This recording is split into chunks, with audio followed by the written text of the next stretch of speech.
Good morning, everyone. We celebrate our second Sunday in Ordinary Time from the book of the prophet Isaiah.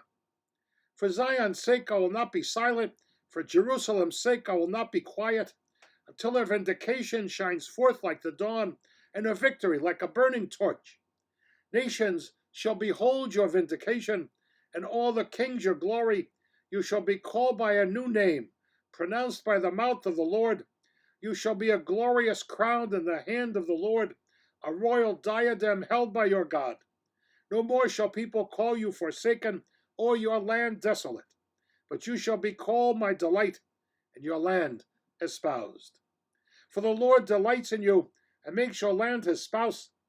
As a young man marries a virgin, your builder shall marry you. And as a bridegroom rejoices in his bride, so shall your God rejoice in you. The word of the Lord. Our second reading from Paul's first letter to the Corinthians. Brothers and sisters, there are different kinds of spiritual gifts, but the same Spirit. There are different forms of service, but the same Lord. There are different workings, but the same God, who produces all of them in everyone. To each individual, the manifestation of the Spirit is given for some benefit. To one is given through the Spirit the expression of wisdom, to another the expression of knowledge according to the same Spirit, to another faith by the same Spirit, to another gifts of healing by the one Spirit, to another mighty deeds, to another prophecy, to another discernment of spirits, to another varieties of tongues, to another interpretation of tongues. But one and the same Spirit produces all of these, distributing them individually to each person as he wishes. The word of the Lord. Lord be with you. A reading from the Holy Gospel according to John. There was a wedding at Cana in Galilee, and the mother of Jesus was there. Jesus and his disciples were also invited to the wedding. When the wine ran short, the mother of Jesus said to him, "They have no wine." And Jesus said to her, "Woman, how does your concern affect me? My hour has not yet come." His mother said to the servers, "Do whatever he tells you." Now there were 6 stone water jars there for Jewish ceremonial washings, each holding 20 to 30 gallons. Jesus told them, "Fill the jars with water." So they filled them to the brim. Then he told them, "Draw some out now and take it to the head waiter." So they took it. When the head waiter tasted the water that had become wine, without knowing where it came from, although the servers who had drawn the water knew, the head waiter called the bridegroom and said to him, "Everyone serves good wine first, then when people have drunk freely, an inferior one. But you have kept the good wine until now." Jesus did this as the beginning of his signs at Cana in Galilee, and so revealed his glory, and his disciples began to believe in him. The Gospel of the Lord. Let me ask you, what is ordinary? In the church's calendar, ordinary is not Advent or Christmas or Lent or Easter. So what's ordinary mean?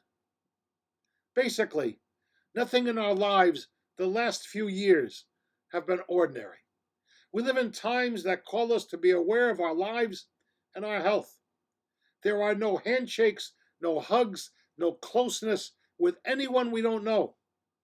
It's a time that calls us to be aware of our surroundings, to avoid the COVID diseases that will cause us to be sick or even die. What's ordinary about our faith? Our answer should be nothing. You'd be right. There should never be anything ordinary about our faith. This is a part of our lives that we live with every day of our lives, 7 days a week, 365 days a year. We do not live our faith just on Sundays or holy days, and many don't live their faith even on those days. John's Gospel tells the story of the wedding feast of Cana, in which Jesus performs his first sign. John doesn't call them miracles, he calls them all signs. The wedding feast represents the old law.